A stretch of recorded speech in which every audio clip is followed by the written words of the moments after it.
I mean, in order for me to have the South African ID that I do have right now, I had to sacrifice my own sister.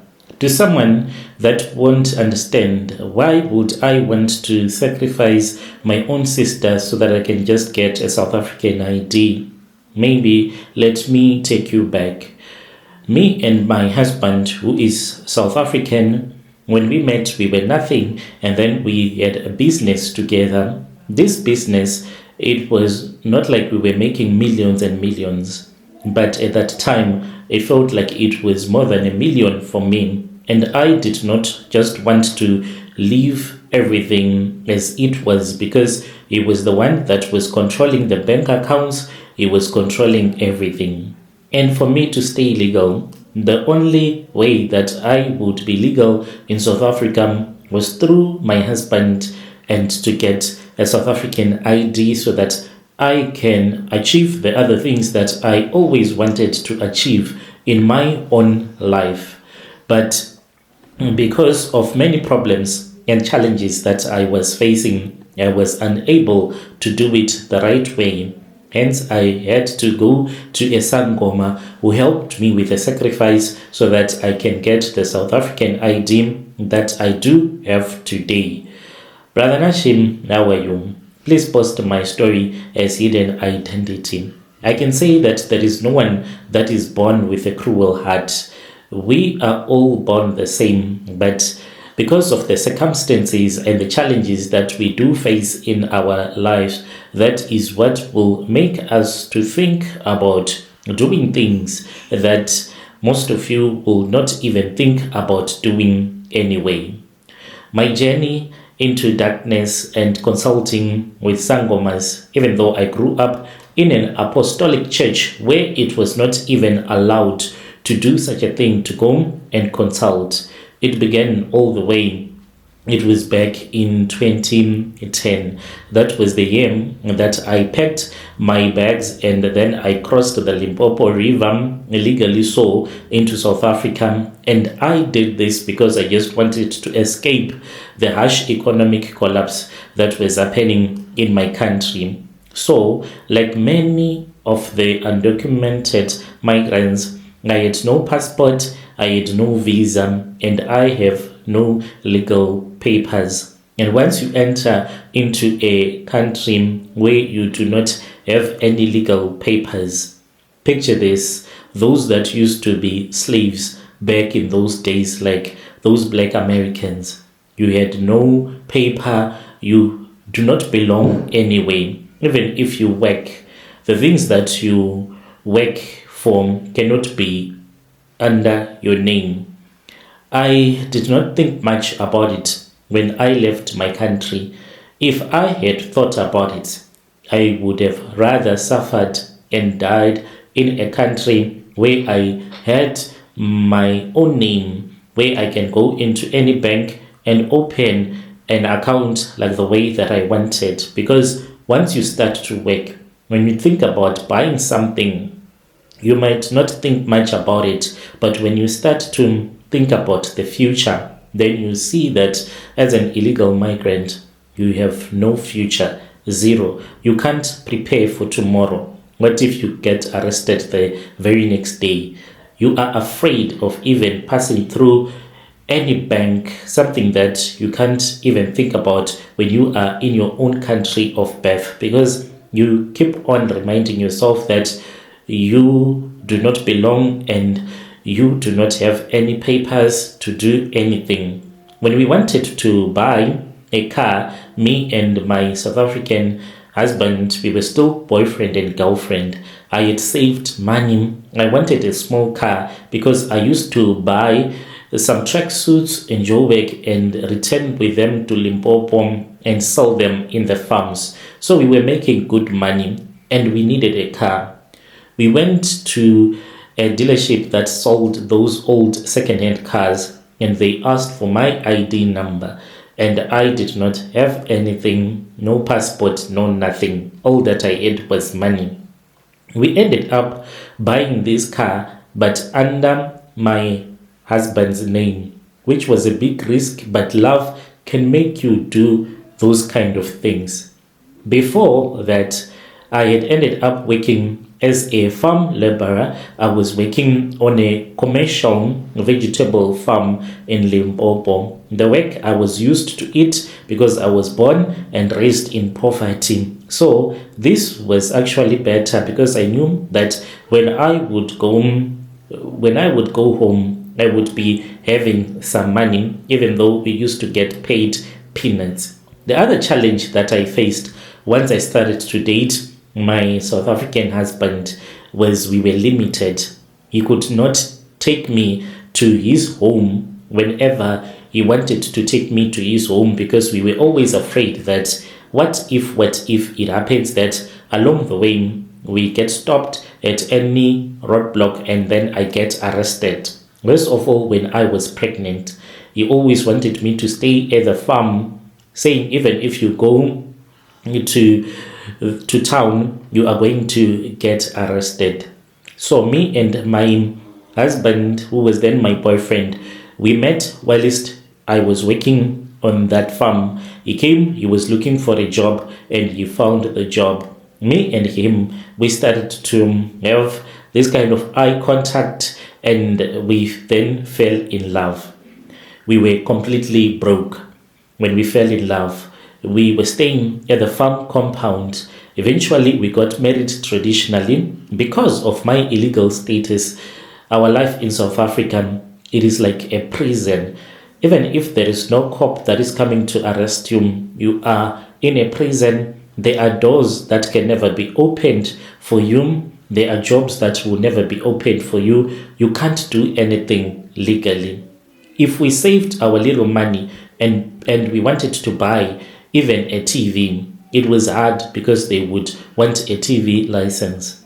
You would end up going to buy a cheap TV.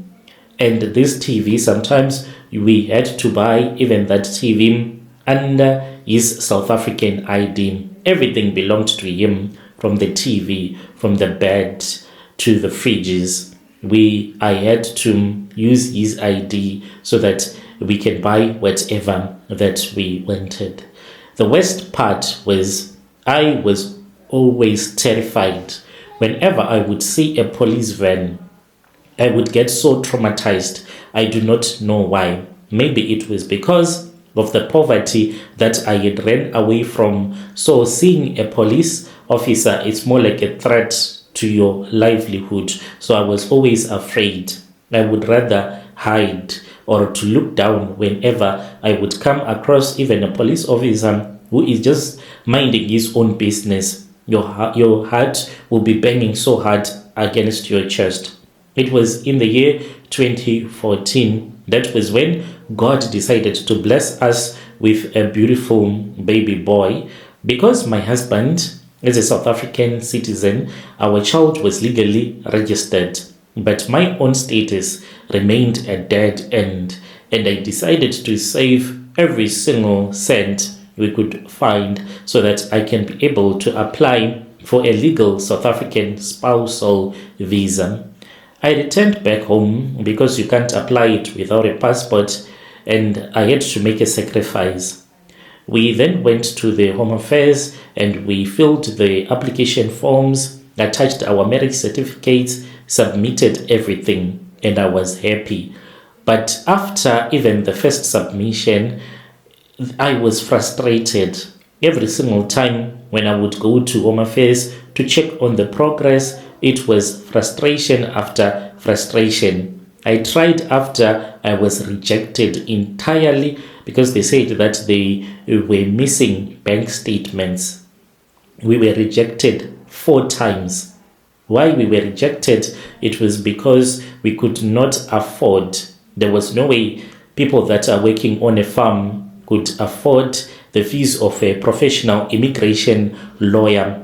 Those people, they can fight for your case in court and you can end up with your spousal visa using your child.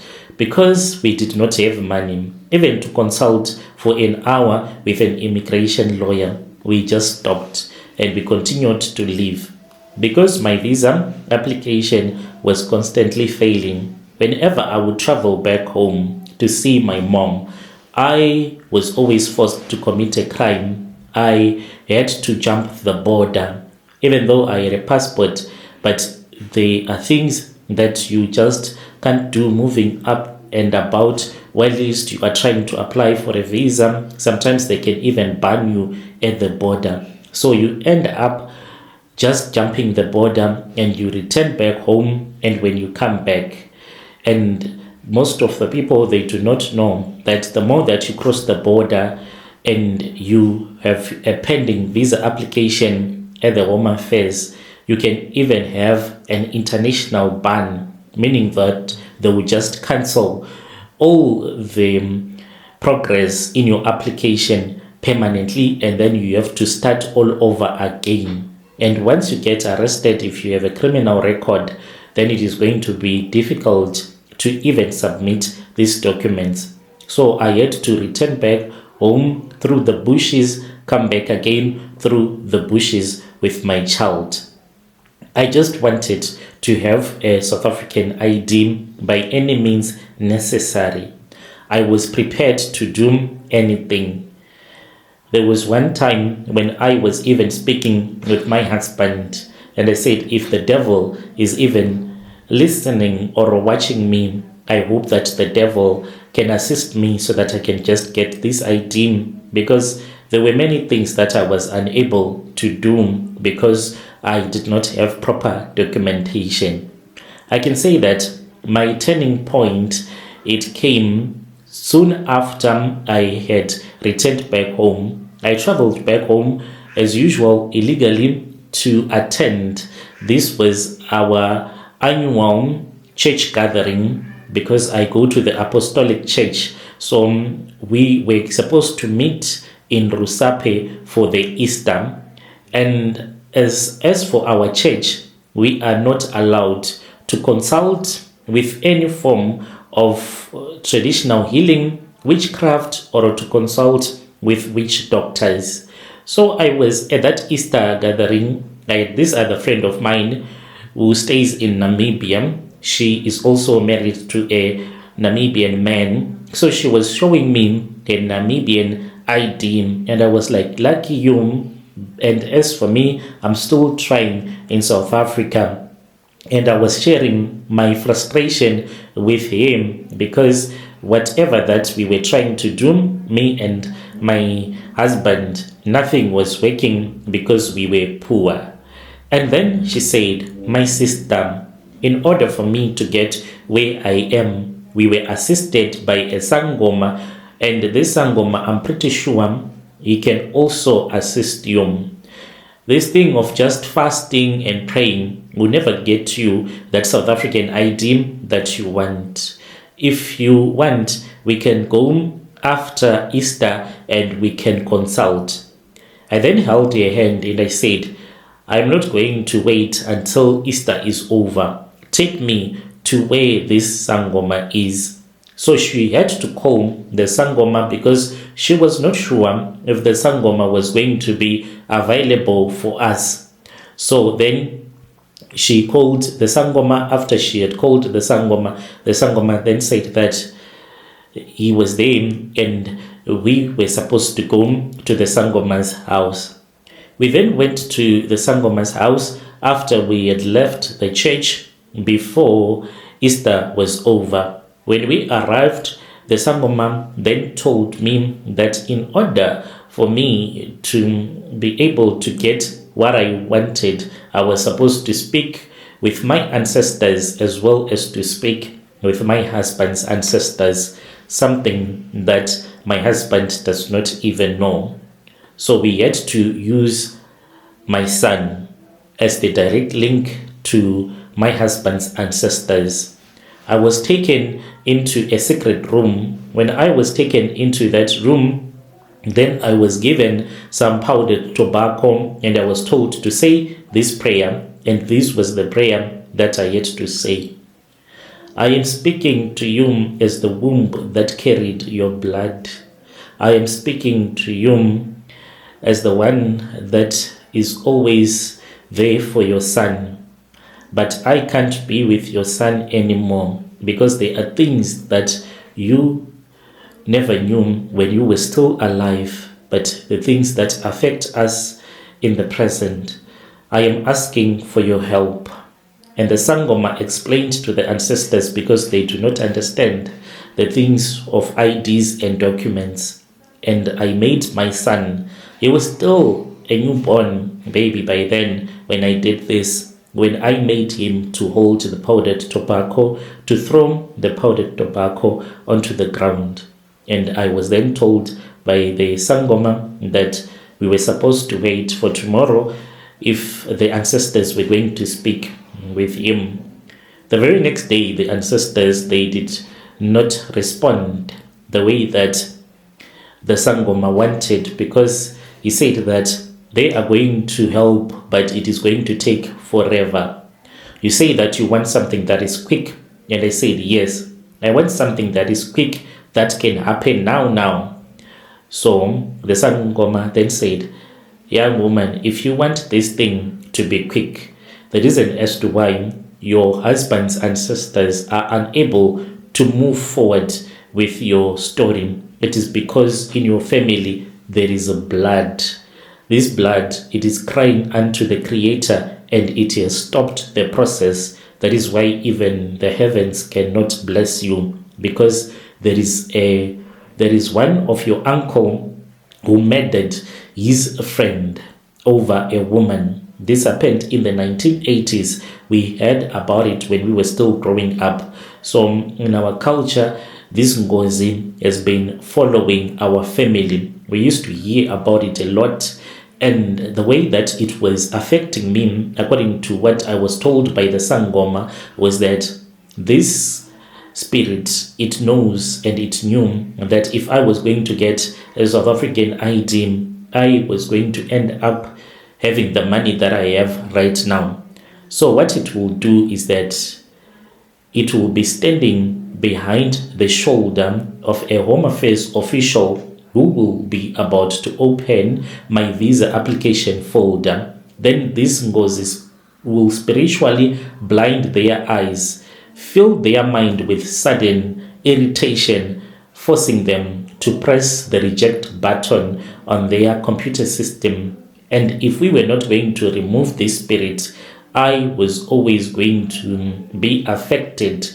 Even in life, I was not going to progress. And I said, yes, you are telling me the truth, because even the tracksuits that we were selling, that we would go and buy a Dragon City Maravastat, I was not making so much money out of it. And I did not know what was happening, because that business used to be profitable. All of a sudden, we were just working to fix the car. So since I wanted something that was quick, that Sangoma then said that in order for you to destroy or to make this avenging spirit, for it cannot be killed because of the blood that cries to the Creator at all the times, we have to negotiate with it using the rules of the spiritual realm. It is allowed to transfer such a spirit from myself and to transfer it to someone from the family, because this spirit, it will always need a temple to rest in. And all of my life, this spirit had been placed upon my life by my auntie. When she was told that the reason as to why she has no peace in her home, it is because of this avenging spirit that is making her husband to cheat on her non-stop. And I was then given a clay pot, and I was told to take a wooden horn that was inside, and I had to wait until I was on my period and to put my period blood in there. So we returned back home, but I did not return to South Africa. I waited until I was on my period, and when I was on my period, this is the prayer that I said. I started to mention the name of my younger biological sister, and she was currently unmarried, and she was young, not yet married. So then I made that prayer, and I spoke with the spirit of that man that was murdered by my uncle in the 1980s, begging the spirit to release me, to lift its finger from my South African immigration files, and for it to be permanently transferred into my sister's womb. And then that one that I had been given by the traditional healer, it broke into several pieces. I rushed back to the traditional healer's house, and I was told that indeed it had worked, it had accepted my sacrifice. It then went and it possessed the womb of my sister. Life continued. My ID, it came out, it was in the year 2018. And the moment that I got my ID, I rushed, opened a bank account. I am a hard worker. We worked hard. In 2019, we bought our first taxi. Life continued, and I encouraged my husband to start a construction business. Where he is right now, he is into tenders, and life is so beautiful. My young sister, I brought her to South Africa. I encourage her to keep on living in sin because I do not want her to have any idea or to be told maybe by the Holy Spirit that this is what I did to her. I enjoy when she is committing sin because I know that she will never ever find out that this is what I did to her womb. The only problem that I have right now is that my little sister, she now has cancer in her womb. Since she has cancer in her womb, this avenging spirit, or the Togoloshi, it can't reside, according to what I was told by the Sangoma, it can't reside in the womb of a woman that has cancer. So I need to transfer this spirit, the Togoloshi, from her womb into someone else. I am terrified because I have chosen one of my other Zimbabwean friend. She has a daughter who is 19 years old. Sometimes she comes and she stays at my house. This is what I am afraid of doing, what I have been told by the Sangoma when I spoke with the Sangoma on the phone. The Sangoma told me that since I will be transferring this spirit from a relative to a non-relative, it is just that we share the same totem. So we are like long distant relatives. So I am supposed to wear an underwear for days, even weeks. The Sangoma said it depends with how much you tolerate going around having a bad smell. If you can tolerate it, you can go for 2 months without even washing your underwear. But if you can't tolerate it, at least try to keep it at a minimum of 7 days. You going around not removing your underwear, even when you go to bed, even when you bath, you just remove it, but you do not wash it. So after I would have spent a month with the same underwear, as unclean as it will be, I have to make my friend's daughter, the one who is 19 years, to wear it. Once I do that, I would have successfully changed the covenant. I was thinking of putting even something inside of a juice when she comes to my house to clean, and I make sure that we will be alone since she is not supposed to wear it throughout the day. I've been thinking of just buying maybe a cappy fruit juice, and then I put some sleeping tablets in there, and when she comes over to my house, I offer her the juice and wait for her to doze off, remove her underwear, wear it while she is wearing mine, and then I will say that prayer to ask the spirit to remove itself from my sister's womb, and then I will tell it that since I do not have a blood relative right now, that I can quickly transfer you to, how about you go and you stay temporarily in the womb of this girl. This is what I have been thinking about doing, but when I see this young girl, the way that she is so talented, I am afraid that I'll be messing up with her future.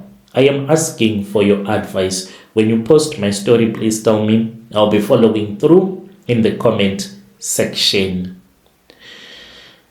Dear listeners, right there was a message that was sent to us by one of our dear sister. It was a translation, hoping that you were able to understand that translation. Strange things indeed, they do happen in this world. Let us meet again in the following episode.